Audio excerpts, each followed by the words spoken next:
Just a few.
Yeah, your mic. That's your mic icon right there.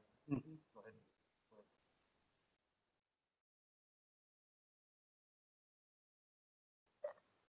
Okay, good.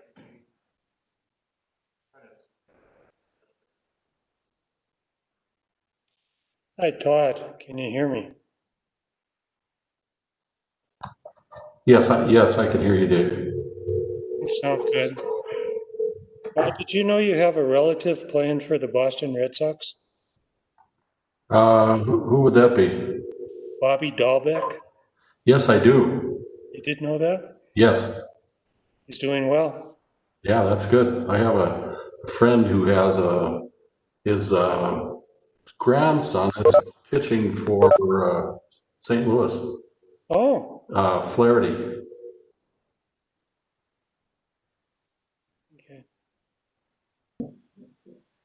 Yeah. Hi, Miss McAdam. How are you doing? Good. How are you? Doing good. We're kind of waiting for everybody to join up, and we've got myself. My name is Dave Wing, and we have Todd Collins is present. I don't think any other board members are here yet.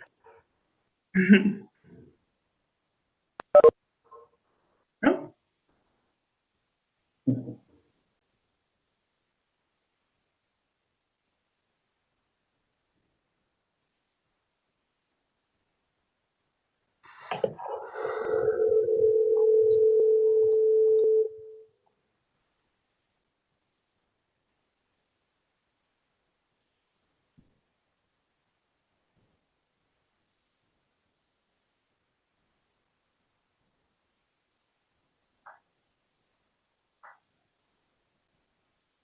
yeah.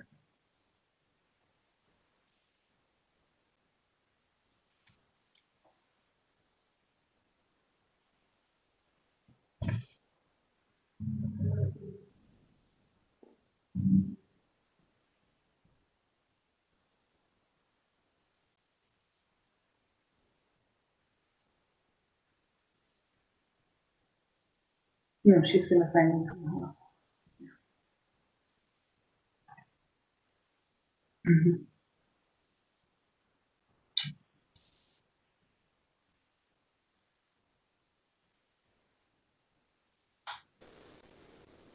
Is Angie Haskett there with you, Ms. McAdam?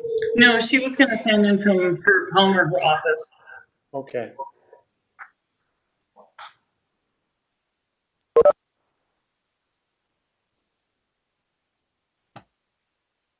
Eric Craig. Eric, how are you doing? Pretty good. You? No?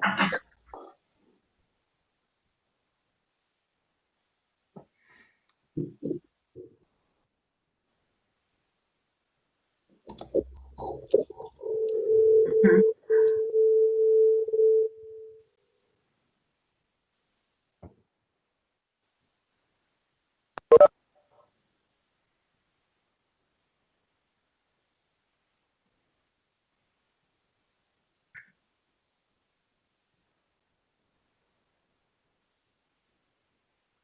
Hey, Angie, how are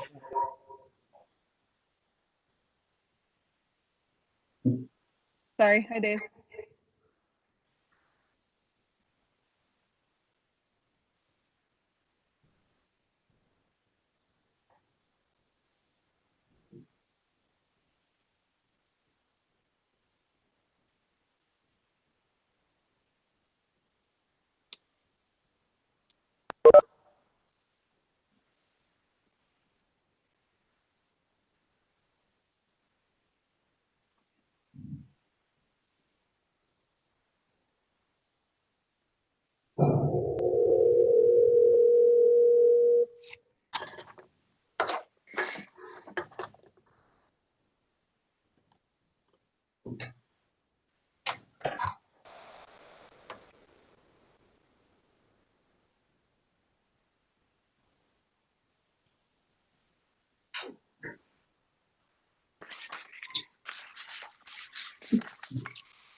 Mm. Hey, Dylan, I think we've got some feedback here. Should I turn my sound down, you think? Yeah, Todd, and then just make sure that you're muted while you're not speaking. Okay.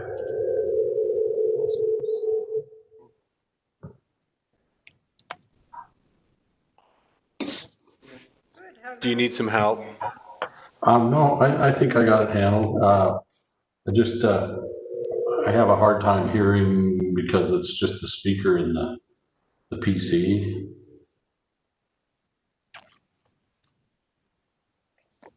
So we'll see what happens. Yeah, we want you to be able to hear. Okay. But I can, do you hear that feedback? Between you And yeah, can everybody please make sure they're on mute? Everybody do that from where I'm at.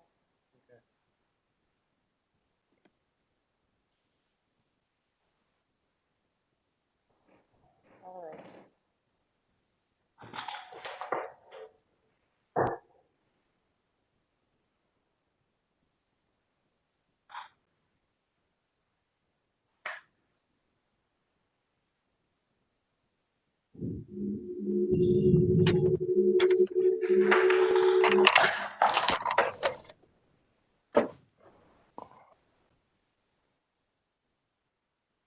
I'm in my meeting.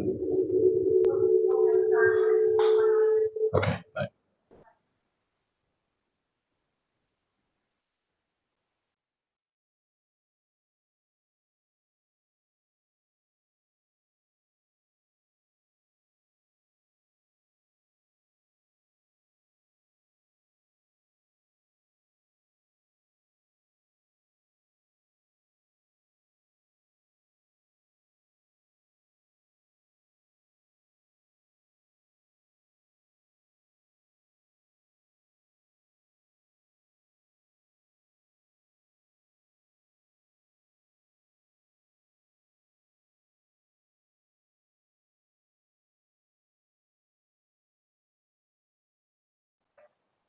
Okay, we have 2 people logged in as BSB planning, so we will have feedback unless we get somebody out of there.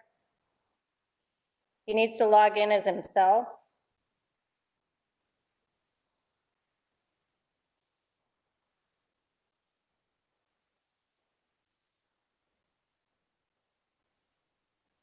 Did you hear me? You're muted.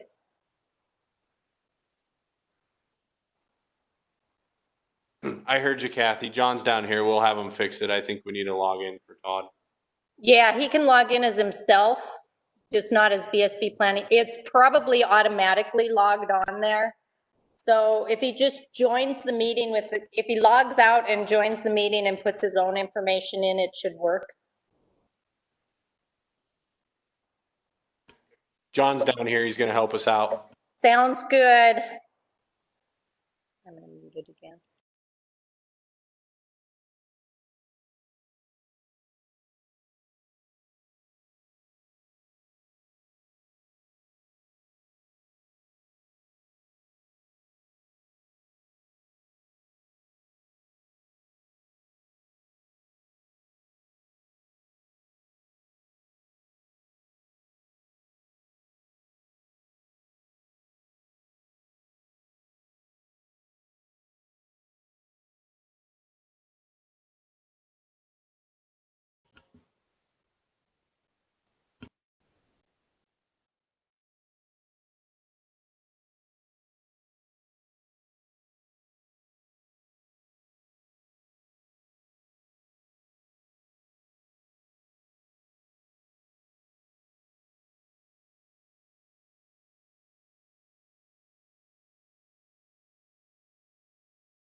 You're still in his PSP planning.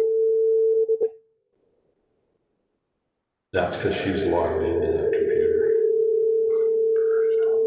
You don't have a login, so I don't know how to.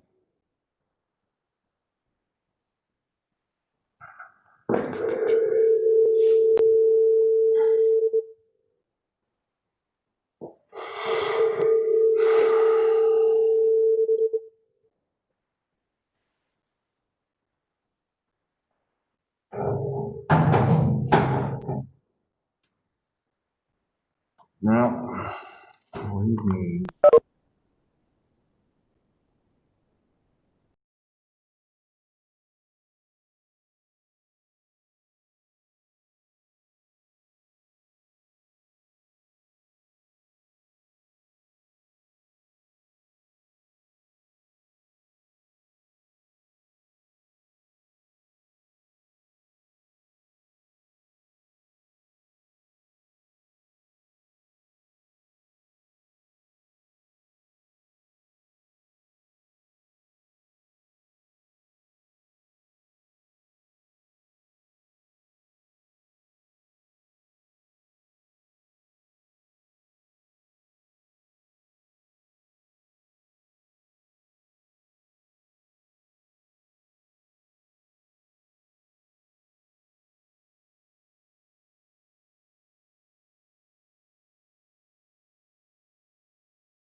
you as yourself. Now, we'll do the same thing with Nick. Would you mute yourself? Yes, if you close that door, it helps. Let's see.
There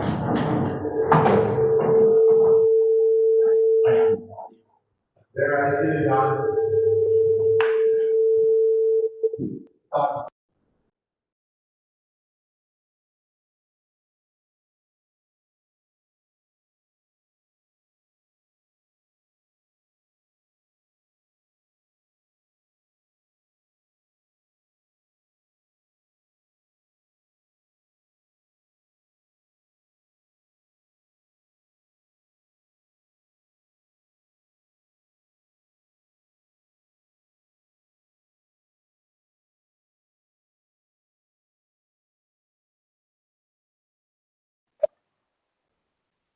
Ready to roll?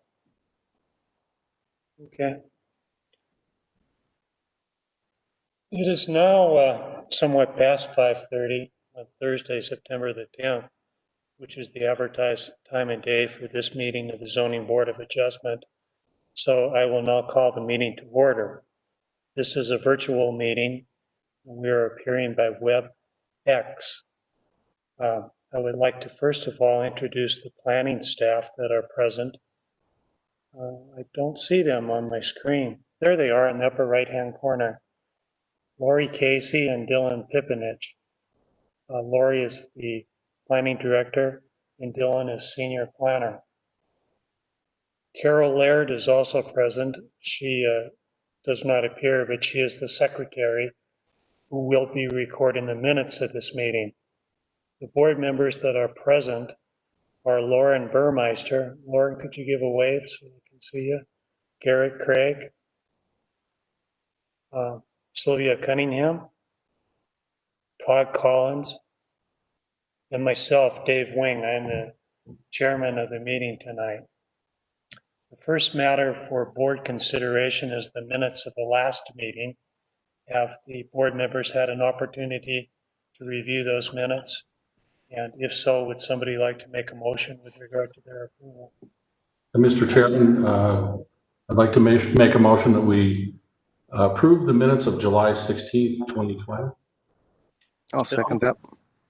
And who seconded it? Lauren. Lauren seconded it.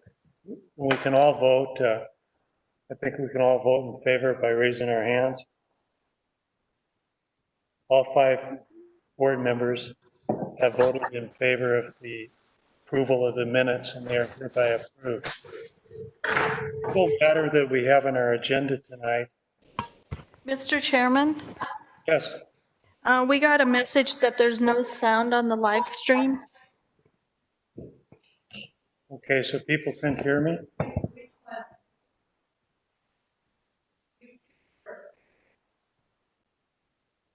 I'm not sure. The board members all heard me because they raised their hands. Yes, it's on the live stream for the folks that are live streaming it. Okay. Which Kathy asked me to ask. Well, I'll let Kathy ask you directly. YouTube or on the website? Just a minute, I'll find out.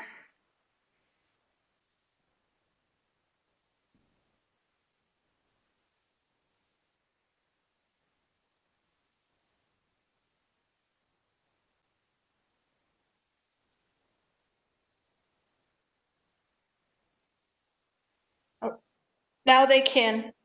Oh, it's about 30 seconds behind. Okay. Okay. So we only have one matter on our agenda tonight. That is application number 16712, an application by McAdam Properties. And Jacqueline McAdam is present. And also present is her agent, attorney Angie Haskell. So does the board have a presentation to make with regard to this appeal? Yes, Mr. Chairman. Let me share my screen. I have a quick PowerPoint presentation.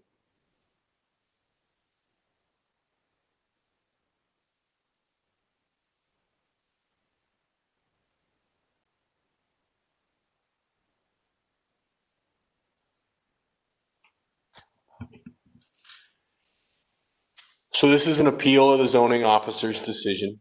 As you stated, the applicant is Jacqueline McAdam. And it's 1826 Harrison Avenue. So the appeal is that the zoning officer's decision is that the wall sign facing the parking lot of the subject parcel is not permitted by section 1742 of the Butte-Silver Municipal Code. And the municipal code section that deals with appeals is 1754-30. This is the current property, and the zoning designation is C2, community commercial. It's right on Harrison Avenue. And this is an aerial photograph of the parcel. This is the parking lot in question. She owns the building in the parking lot. And here's some photographs. You can, in this photograph, the sign in question is the one on the side of the building. It says Copper City Physical Therapy. This is the parking lot. This is a newly remodeled building. Another picture of the sign in the building and what's existing on site. Looking up Harrison Avenue with the sign on the side of the building. And there's also a sign on the street frontage elevation of the building for Copper City Physical Therapy. So I will go through staff report.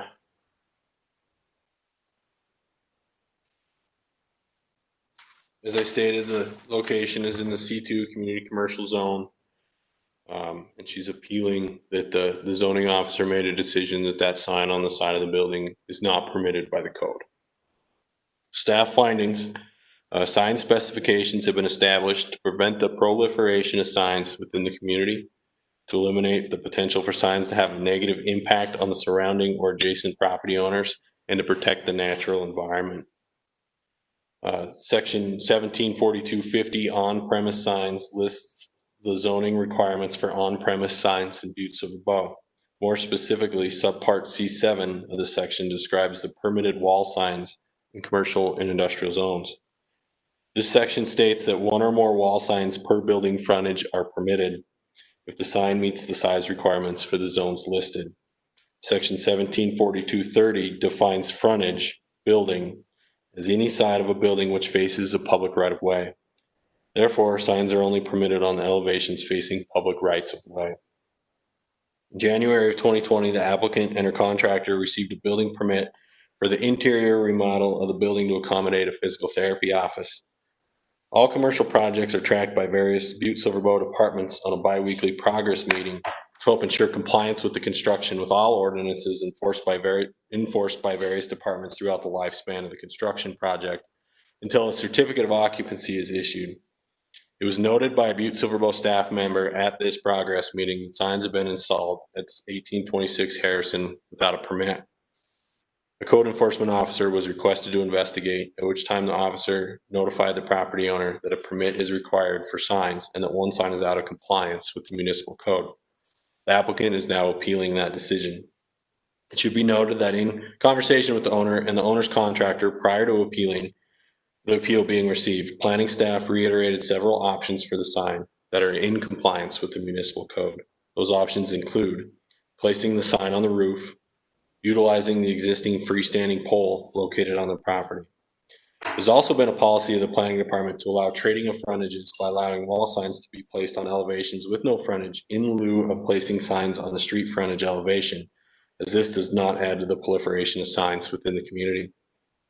All three of these options were offered to the applicant and her contractor prior to the appeal. It should also be noted that the applicant has identified several signs in the vicinity that are located on building elevations with no frontage.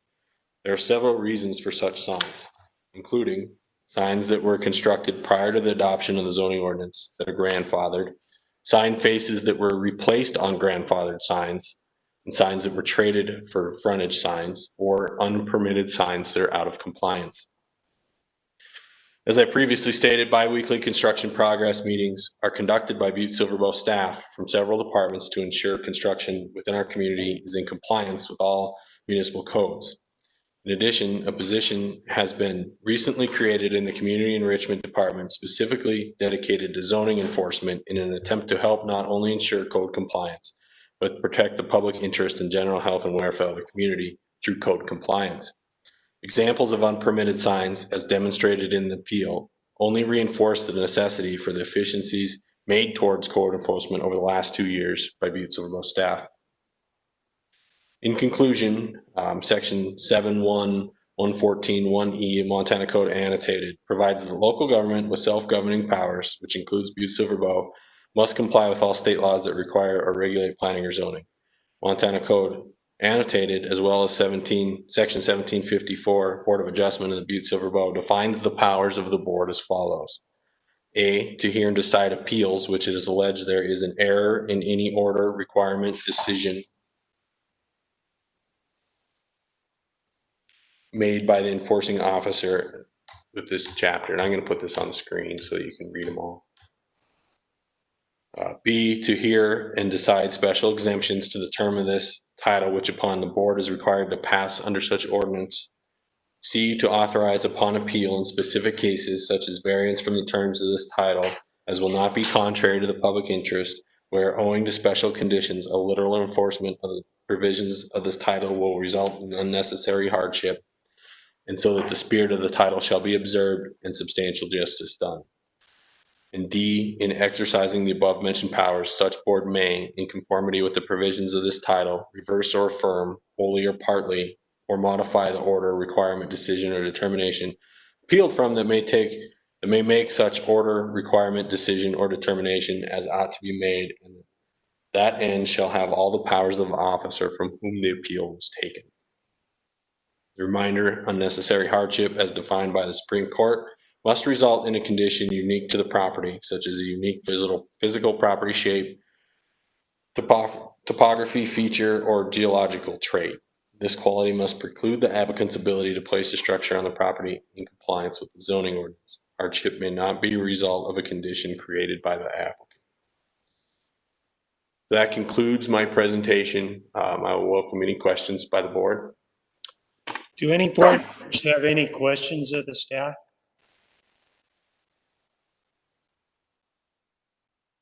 I'm not hearing any questions. I do, Dave. This is Lauren. So I have reviewed chapter 17.42 in preparation for this, and I noticed that it doesn't actually address signs that are off of the building frontage. So I'm curious, if it's not addressed in here, how is it non-conforming?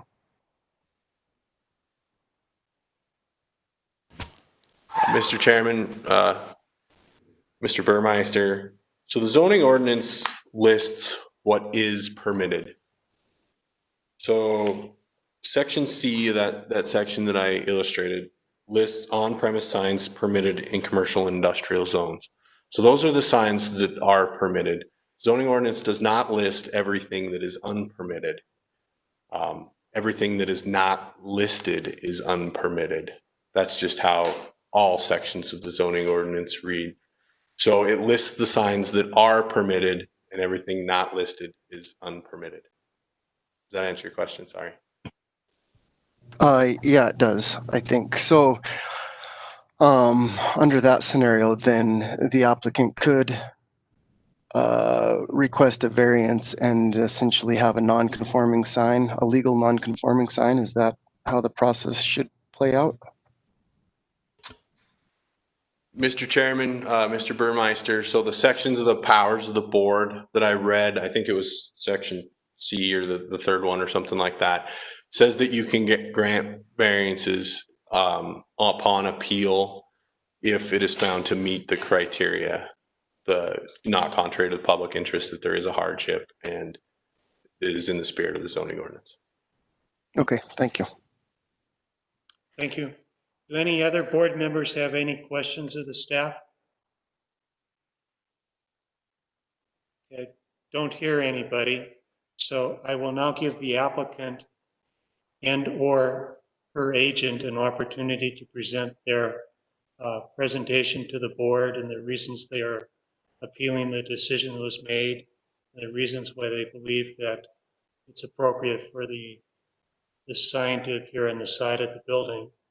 So Ms. McAdam or Ms. Baskett decided who's going to speak first. I will. So we had the same concern as far as the clarity of the definition of the frontage as Lauren did. And when we placed the signs, looking at the surrounding area and now seeing the definition of the frontage, we had no indication that where we placed the signs was actually going to be an issue. Across the street from us, there are two businesses that did the exact same thing. So there was no idea that this was actually going to be a problem. So this was not an intentional or malicious intent of any kind. The other concern I have here is this, to me, seems like a very unequal enforcement of this particular issue. I actually took a little drive this morning just out of curiosity to see how many north and south facing signs there are on Harrison, and I counted 79. So granted, some of those probably were grandfathered in, and some probably were replacements of older signs, but I know some of them are less than 5 years old. So to target mine specifically and to turn it into something that is drawn out like this, I find kind of aggravating.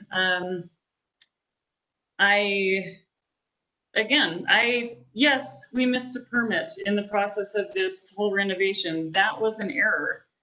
I think that should have been the violation in question, and I would have more than happily paid the permit fee. I have no problem with that, and the late fee. That's not an issue, but it wasn't malicious intent that was done to put up the signs. It was a way for people to find my business, which 90% of people who come here say the only reason they know where to turn is because of that south-facing sign.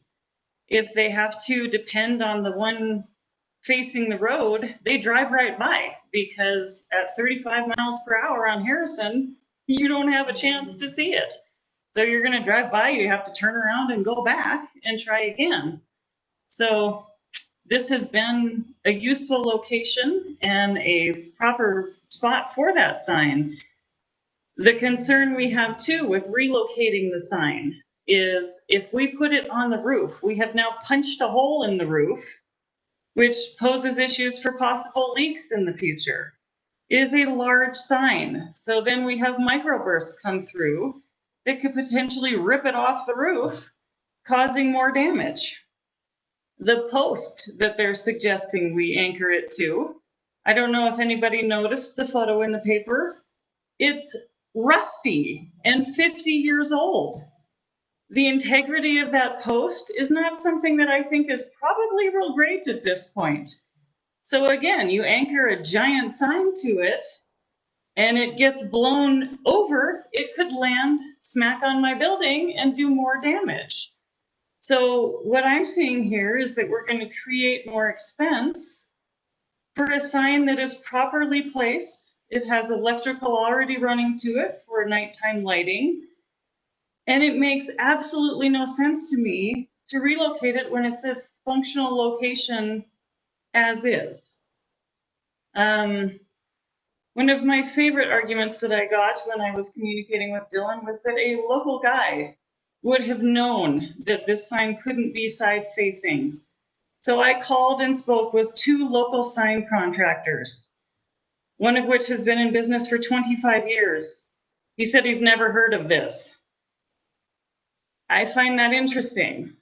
He was actually kind of flabbergasted by the statement. So again, this unequal enforcement I'm finding a bit suspicious is kind of the word I'm going to use. I don't, I've been told don't feel like you're being singled out. I very much feel like I'm singled out. So I would much prefer to leave the sign where it is. The last thing I'm going to bring up here is I, like many other businesses this year, have suffered significant losses thanks to COVID. And spending $5,000 to $8,000 to move the sign budget. So I would really prefer not to spend that money to do more damage to a sign that's in a perfectly good location. So if we could preferably leave it where it is, if that requires a variance, that would be great. So I would leave that in your hands in hopes that that could be done. So I appreciate the time. Thank you, Ms. McAdam. Do any board members have any questions they would like to address to Ms. McAdam? Okay, not hearing anybody, I'll now ask Ms. Haskett if she would like to add anything to Ms. McAdam's presentation. Thank you, Chairman. I would direct you to the initial section under the signs, and that's 174210, the purpose. And it's pretty clear here, the intent of the title is to coordinate type, placement, dimensions of signs within the different use zones, to recognize the commercial communication requirements of all sectors of the business community, to encourage the innovative use of design, to promote both renovation and proper maintenance, to mitigate the impacts of commercial signs on Butte's surrounding natural scenic beauty, to allow for special circumstances, and guarantee equal treatment under the law through accurate record keeping and consistent enforcement. And it says these shall be accomplished by regulation of the display, erection, use, and maintenance of signs. The last sentence there is, no sign shall be permitted as a main or accessory use except in accordance with the provisions of this title. And under our understanding, under a plain reading of that signage rule, we do not appear to be in violation. And I understand the other coin of that, but she certainly had no notice that this was non-conforming until she reached the violation, because as she said, she's looking across the street, she's looking everywhere around her on Harrison. There's no other seemingly enforcements of this rule. So she's got no notice there. It's not consistently enforced. There's this discussion of trading that is not written anywhere. So it seems like there is the ability to make exceptions under certain circumstances, which is what, at a minimum we are looking for to happen here today. And as far as proliferation goes, trading is not preventing proliferation. And she's got a sign that is innovative in use and design. It's been renovated. It's going to be properly maintained, and it doesn't negatively impact the area at all. In fact, it improves it. So we would just ask for some consideration in either a variance or some clarity on this section. Thank you, Ms. Haskett. Do any board members have any questions of Ms. Haskett? Not hearing anybody. I'll now ask if, and this will be, people will have to phone in. Before I do that, though, I'd like to note that there are a number of letters in support of Ms. McAdam's application. They're attached to the report as Appendix B. Now I will ask if there's anybody listening who would like to speak in support of this application.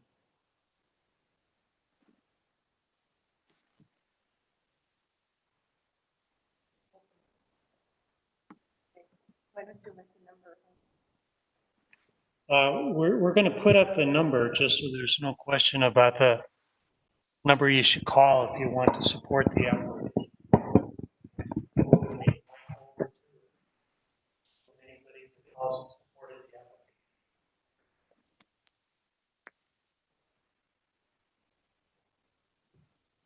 Yeah, we'll give this. Oh, we got a call. We have a call.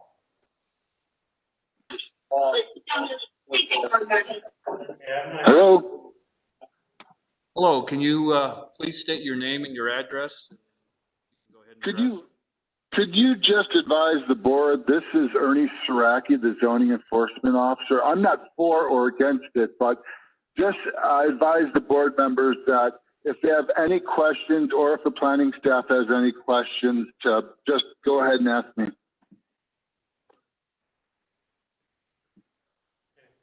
Thank you for your comments, Mr. Saraki. This is Ernie Saraki, the zoning enforcement officer.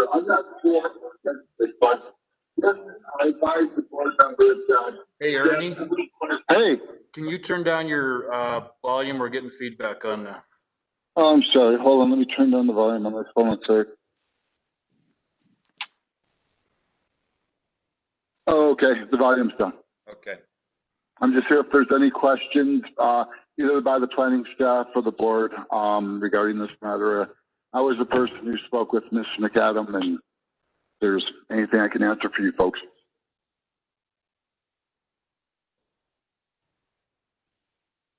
Thank you, Mr. Saraki. Is that all that you have for Yeah, us tonight? that's all I have. Yep. Okay, well, thank you very much. All right. Thank you. All right. Bye-bye. Is there anybody else who would care to call in and speak in support of this application?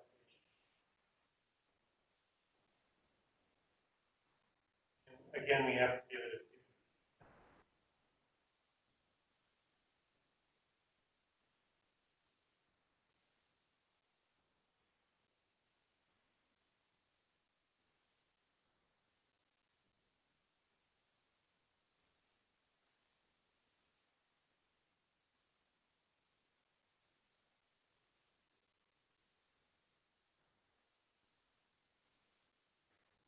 Okay. Nobody is attempting to phone in. So I will now ask if there's anybody. Mr. Chairman, Yes.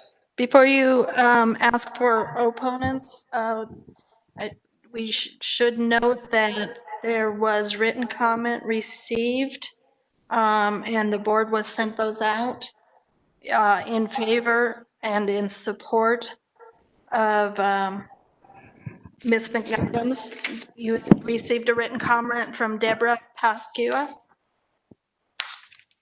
in your email, and from Steve Shannon, Charlie O'Leary, Donovan Hawk, Joe Kissick, Commissioner Jim Fisher, and Michelle Bazinelli. I'll be happy to read those into the record if you'd like. Oh, I'm sorry, there's one more, Darlene Allen. So if you want those read into the record, we'd be happy to read those, or else you did receive them this afternoon after the 4 o'clock deadline for written comment. We did. Did board members have those, or would you like it to be read into the record?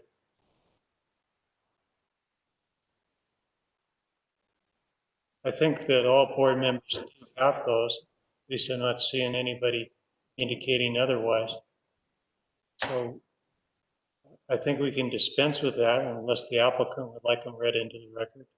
We certainly give them that opportunity. We do have them. And they are part of the record already. Okay. Yeah.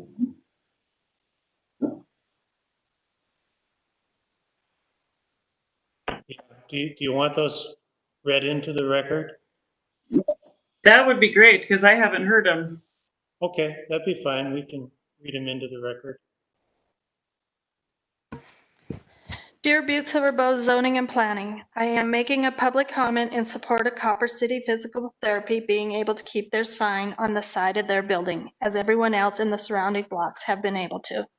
I read the Montana Standard article stating both sides of the issue. I will make a list of points. 1, there seems to be an issue with a public declaration of zoning rules. I don't understand why there is not. We can go online and see Montana State Code, local laws, and tremendous description to what state and city agencies do and enforce. How can all the other businesses in that area be grandfathered in? If there is no public notice of the zoning specifications for this zone. 2, this seems to be a simple error on the Butte-Silver zoning planning to make information about what they do and enforce and the rules available to the public. 3, therefore it is not upon one business owner to unfairly suffer consequences out of the blue, be made an example of, and treated as a wrongdoer and eat the cost of the mishandling when there has not been enforcement for many other businesses within a few blocks.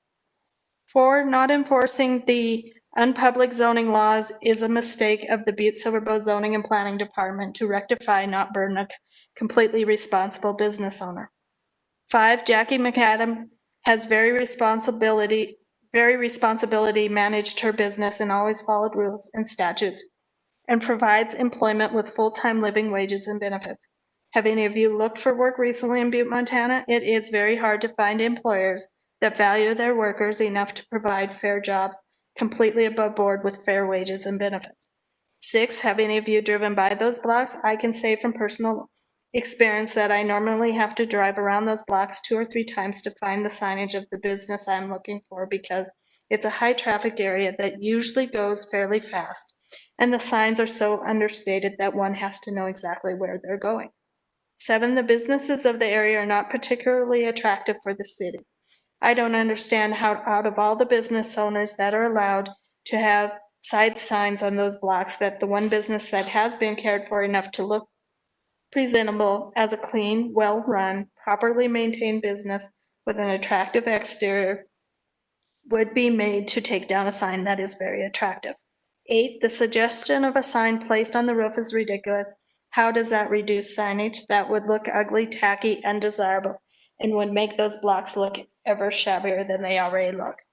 This is clearly a department of the city using one responsible business owner as an example to enforce a rule that the planning city has not adequately communicated or enforced.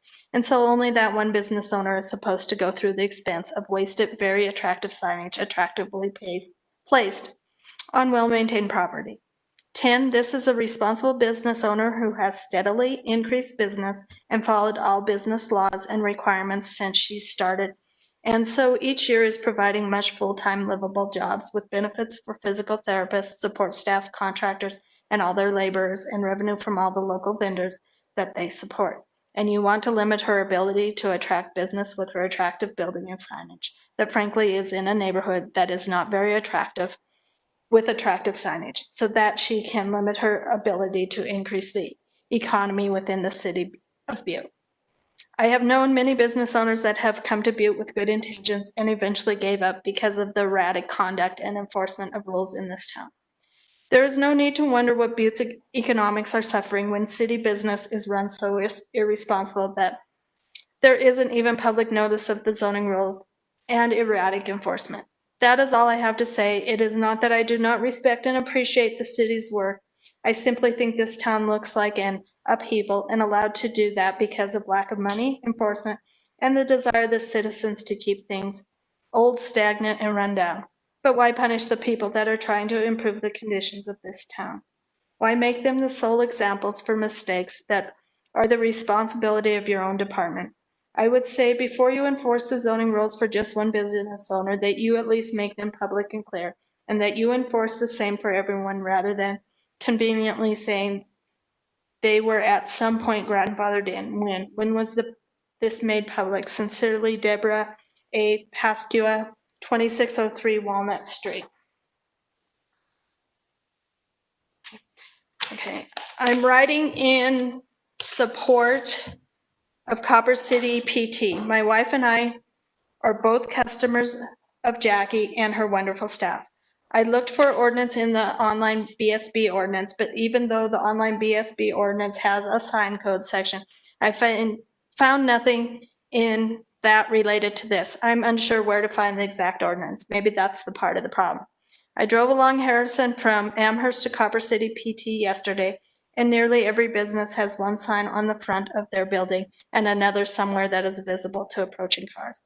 That's a good thing and contributes to safety. Have you ever tried to look for an address number while driving on a busy street like Harrison? One sign in the front is difficult for the driver to see. Having a sign that faces traffic makes it much easier to see where you're driving, so you don't have to drive slowly and try to read front-facing signs as you drive past. The worst part of this is that it's so very obvious that this is truly an ordinance. It's being selectively enforced. The response from the Montana Standards article, they acknowledge that other businesses have frontage and side signs, but say many were grandfathered in under the ordinance, took advantage of an unwritten department trade practice, or have received zoning variances. In case you don't recognize it, an unwritten department practice is code for we are the government when we make the rules we want. What about the pot shop that's the building to the south of CCPT? They have almost exactly the same types of a sign as Jackie, a wall sign facing south and a sign on the front. They couldn't possibly be old enough to be a grandfather. Pippenich says it's black and white, yet says that signs for surrounding businesses are covered by an unwritten department trade practice. How about this? We do our very best to catch the ones that come to our attention, and this is the one we caught, Pippenich said. Other ones have been caught in the same manner. How anti-business does that sound? Do these people even hear how they sound? This doesn't pass the sniff test. It's not a surprise businesses leave Butte, a difficult to find ordinance, not easily found in the sign code, and selectively enforced based on the chance that they catch someone.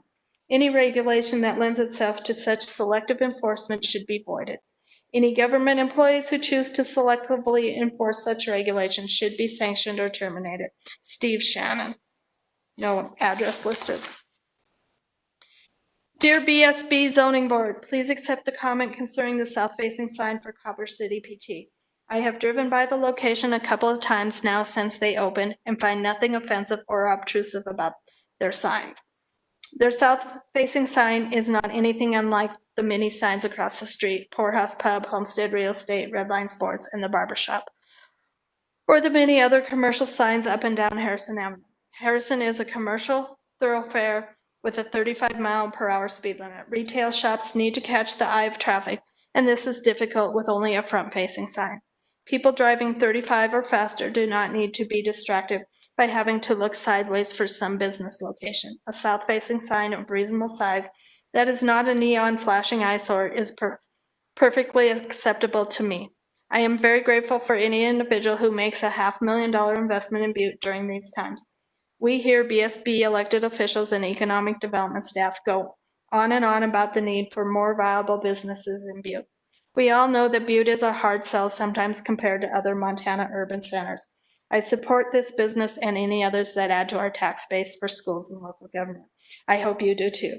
And frankly, we have a lot more bigger problems to solve in Butte than a 4-foot square sign. Sincerely, Charlie O'Leary, 3060 Beef Trail, Butte. Dear Planning Committee, I believe I join the voices of many others in the community that Jackie McAdam has spent a lot of her personal money to renovate a Butte building and transform it into something amazing on Harrison. I believe there are much bigger projects and problems to focus on in Butte. We want to encourage, not discourage business owners to help renovate our buildings. Thank you for your time and consideration in this matter, Donovan Hawk. No address listed. My name is Joe Kissick. I am a real estate broker here in Butte. I would really appreciate the board voting in favor of Jackie keeping her beautiful signs the way they are. They are not an eyesore or a distraction for the driving public. She has invested a considerable amount of money in her property and really helped show the public that she thinks Butte is worthy of a huge investment when there seems to be hardly any development in Butte.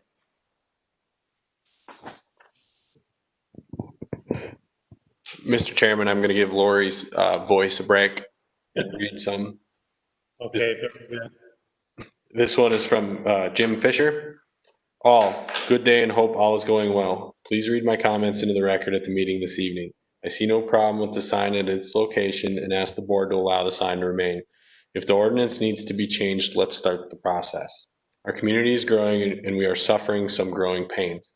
Let's make the adjustments needed to allow and welcome businesses to come to Butte. I ask for the board to allow the sign to remain as is and where it is. Any questions or concerns, please contact me, Jim Fisher, BSB Commish, District Number 6. Thank you for your service to Butte-Silver Bow. Best wishes, Jim Fisher. The next one. Good morning. Today I read the front page article in the Montana Standard regarding the zoning board pressing an enforcement matter regarding signage.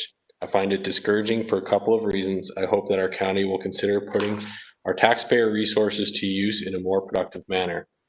Number one, the county has allowed distracting eyesores around our community, including electronic billboards flashing for 24 hours per day, dozens of no parking or no trespassing signs attached to buildings, massive pole signs obstructing the skyline, and the list goes on. Sign on the side of Copper City PT with lights pointed downward is not an obnoxious eyesore. It should be an example of, to many businesses in Butte, what to do rather than what not to do.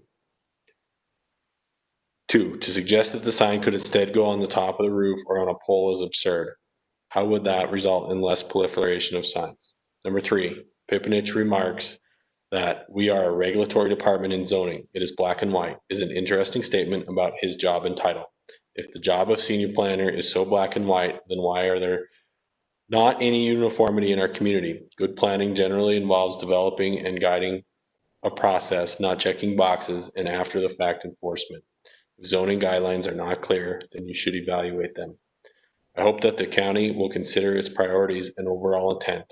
Take a drive around Butte and ask yourself whether this sign on the side of a building warrants the taxpayer resources you are expending, and if your efforts are truly protecting and improving our community.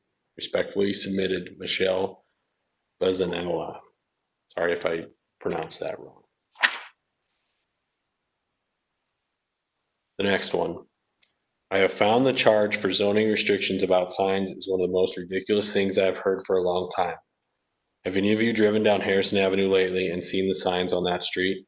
Now remind me how many of you have lived in Butte and seen the changes along Harrison Avenue and many other streets in Butte. As a citizen who has been a client of Copper City PT for many years, I find that the sign in question is exactly where it should be.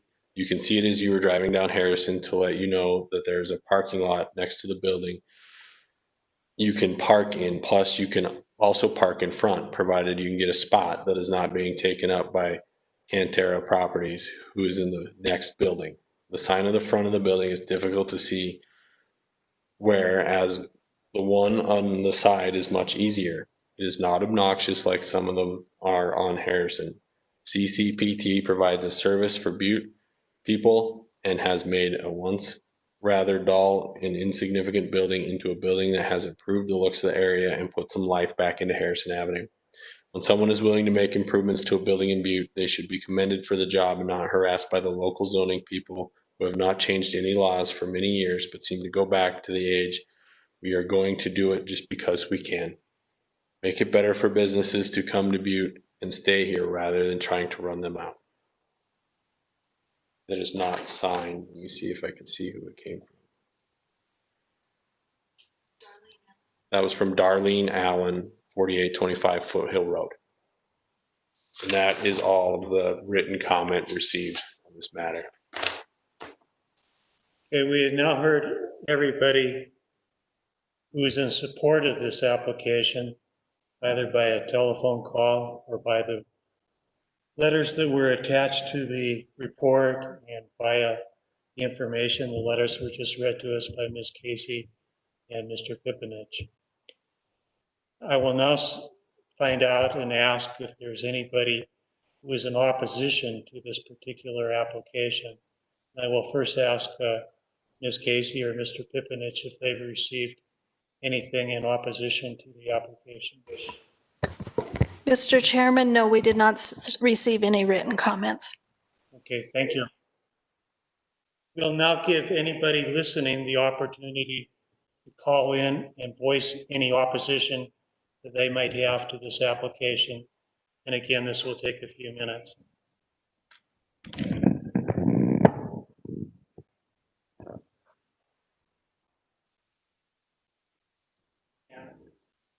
The number to phone in case anybody's still listening, 497-5009. That should also appear on your screen.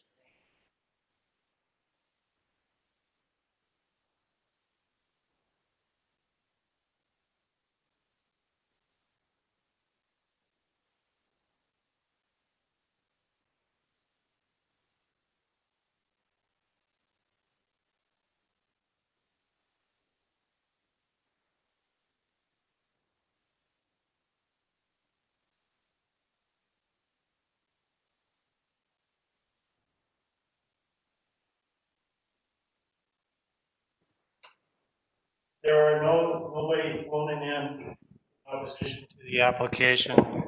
So I will now close the public portion of the meeting and open it for board discussion. Do any board members have any thoughts they would like to share with the rest of us concerning this matter?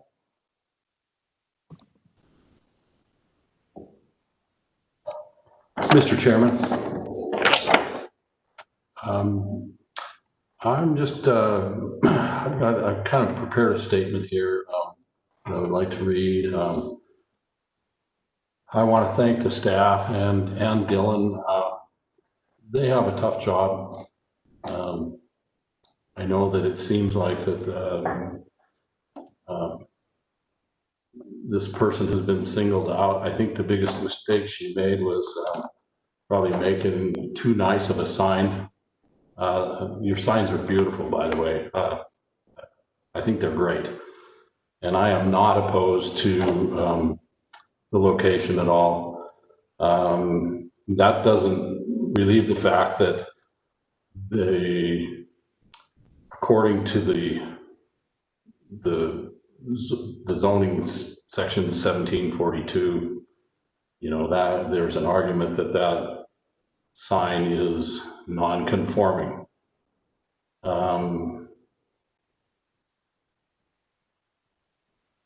Let me see, where am I at? I don't think you were singled out, is what I'm trying to say, is that, you know, that sign is pretty obvious. Not buying a permit is generally when you do a sign, the sign company knows that you need a permit. When you hire any kind of a professional, they know that they need a permit. So that's kind of one thing that's not really excusable. I'm all for granting a variance tonight for this sign. I think that we could get through this, and I have a motion after we hear our more comments that I think will solve all of this, and I'll leave the rest of this up to whoever wants to come up next. Okay, thank you, Todd. Do any other board members have any comments that they would like to make with regard to this application? Mr. Chairman, this is Lauren. I would somewhat kind of like to echo Mr. Collins' comments. I appreciate what the zoning officers are trying to accomplish. And I think one thing that was really highlighted to me through this entire case is the past lack of enforcement on these different things. As you begin to look at all the non-conforming signs and non-conforming other features throughout our town, enforcement is necessary. At some point, there's going to be a case in every one of these situations where it feels like somebody's being singled out because enforcement's never been carried out in that particular area. That said, it still has to be done and it has to start somewhere. So I appreciate those efforts. I think they're worthwhile and important to start changing the look of our town and accomplishing what the ordinances are intended to do.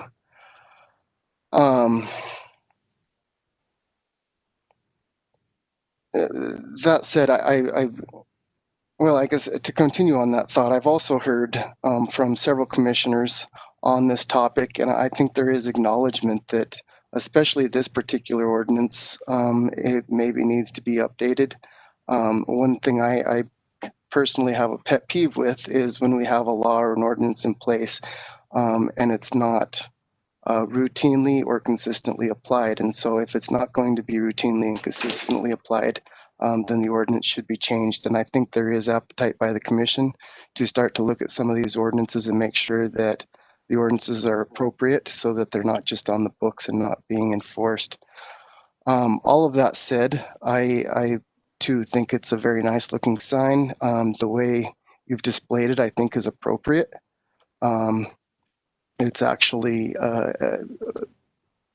nicer, I think, than if it was on the pole or on the top of the roof, and it serves a function, like you say, to show people your entrance. And so I will be supporting your motion. But like I said, I also want to emphasize that it's important for Butte staff to continue to identify these issues and enforce and begin to ensure that our ordinances and codes are enforced. So thank you. Thank you, Lauren. Do any of the remaining board members have any comments they would like to make with regard to this matter? Okay. I'll add a comment of my own. I agree with Lauren and Todd. I do not think that the applicant was singled out with regard to this enforcement action. As I read the ordinance in question concerning signs, she clearly should have applied for a permit. The permit may not have been granted, and then the next step in the process would be to appear before our board seeking a variance with regard to the sign in question. In view of the public support that has been appeared tonight in support of the application, I have no doubt that most of the board members, and I cannot speak for all of them, would have supported a variance and permitted the sign. So I just want to again make the point that this is not a question of selective enforcement. The planning staff has an obligation to enforce the ordinances as written, and I believe that they do that job with fairness and without any selective enforcement. That being said, I too would support a motion permitting the sign to exist as it is now. Garrett, did you have anything you wanted to say? Sylvia? Sylvia, I think you're muted. We can't hear you.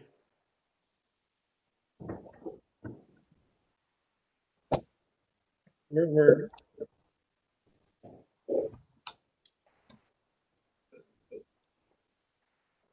Mr. Chairman, yes, we'll have Sylvia come back and use our mic. either yours or Todd's. Yeah.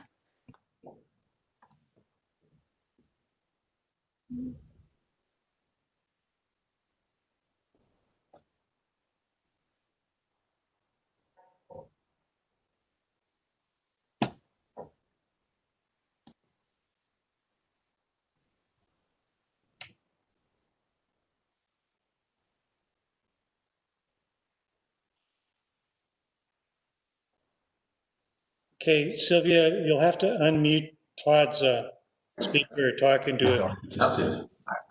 Okay, sorry about that. The point that I was interested in was, has there been a permit secured for the signs at all? No. Well, the first one I suspect, but with regard to this particular sign that faces south towards the parking lot, that is the issue that is before us. So then if there had been, if Ms. McAdam had known that there were a permit required for the sign, or if it hadn't been overlooked or whatever the circumstance was, then at that point when she would have applied for a permit, she probably would have got the code that would have addressed all of the issues and all of the specifications for that. That's entirely possible, but we can't really speculate about that. Correct. And Correct. I don't have a code for either sign. Dylan told me to wait until this process is Ms. over. McAdam, you're speaking out of turn. Oh, sorry. That's okay. I understand how these things go. But I need to make sure that Sylvia says all that she wants to say with regard to this matter. Yeah, I was just interested in the permit issue, if there had been one done yet, but that does answer my question. Okay, thank you. Thank you. Garrett, do you have any questions or comments? Yeah, Mr. Chairman, I think I would echo previous statements of the. You're kind of breaking up a little bit on us. Other people would have to mute. That's probably what the problem is. So everybody else needs to mute, and then we can hear what Garrett has to say. Okay. Thank you. I think you can probably speak without breaking up now. Yeah, Mr. Chairman, I think I would echo the previous statements. I think Mrs. McAdam has a very well put together sign. Very presentable. But I also think that she wasn't singled out. But when I read the ordinance, I do not get that this was a permittable sign. And I guess the question or comment I would have is given the other options that were available to her, mounting a sign on the roof, or mounting a sign on the existing pole. I think there's options that might have been permittable, and have accomplished her purpose in terms of locating her business, being presentable, and still falling within the guidelines of the ordinance. So, I guess my comment is if this truly meets the definition of a hardship, as the sign is placed right now, given the options that were available to her at the time. Okay, thank you. We've now heard everybody make comments with regard to this application, and I understand that Mr. Collins has a motion that he would like to make. Is that correct, Todd? Yes, Mr. Chairman, and I would welcome other board members to add to this or suggest that I take something out, but here we go. So I would like to make a motion to approve the applicant's appeal of the zoning officer's decision with some conditions. Number one would be all of the other sign code rules, and especially concerning the lighting, be met. Number two, the applicant or the contractor pay the double permit fee, which is minimal. And number three, no other business signs will be allowed on the building, roof, or the existing sign pole. And I am prepared to make a motion that we grant a variance for this sign tonight. And that is within our power. Okay, thank you, Todd. Thank you, Mr. Chairman. I'll now ask the planning staff in view of for any guidance with regard to the motion that was made and any other conditions they might believe would be appropriate in these circumstances. Do you have anything you'd like to say with regard to that?